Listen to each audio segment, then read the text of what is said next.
this might be the number 2 point.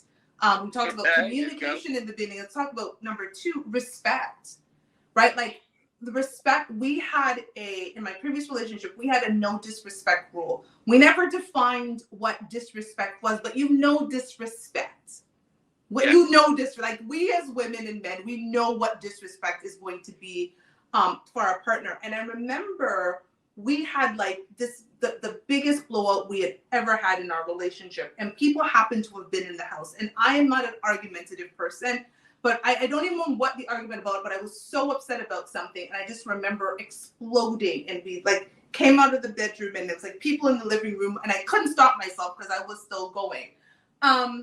But it was funny. He left the house with his friends, and he came back, and he said, his friends looked at him and they said, that woman loves you. And he's like, what are you talking about? They said, even in her moment of anger, she never disrespected you, never called you out your name. Everything she said, you could tell, was coming from a place of love and frustration. It wasn't out of anger. It wasn't out of anything. And I remember he came back and he was like, you hold on to her, because that's a good woman. But I always, because we had a no disrespect rule, that was always in the forefront of my mind. It did not matter what we were going through. This was still a man that I was going to lay with, that I wanted to love me, that I wanted to support me, that I wanted to provide and protect for me. And how am I going to disrespect him and then expect all of that? And it wasn't okay to say I'm upset. Dan, I fully agree with you saying there. Totally. Respect is huge.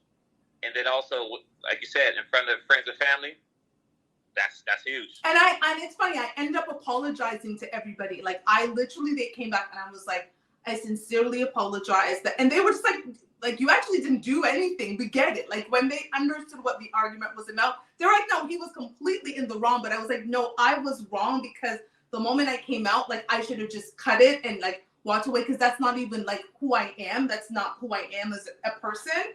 But I then apologized, because I understood that even though I didn't disrespect him in my speech, I still had acted in a manner that was outside of myself, and that's not what I wanted to portray about our relationship. Which is fully understandable, right? At the end of the day, we're both adults, right? So I expect there to be disagreements that happen, right? I want to commend you in that particular situation, because even though you was upset and you wanted vocal about this situation, you still did in a sense where you did not disrespect your partner at that time frame. You didn't come on his name. You little B got a little D, absolutely, or whatever the case may be. No. Right?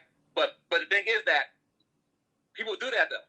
People will go off in front of they'll go off on a significant other in front of other people, think it's cute. Like, yeah, girl, you told them, or yeah, bro, I saw your parents check. No, bro, that's not how it works. That's not how it works. Not if you want to keep your relationship. Like exactly. if you want to finish it, like if you're like annihilation, go. Right? Like if you're having one of those moments, sure, like go at it. How can you expect anyone to respect you and your partner if you can't respect your partner? That's key.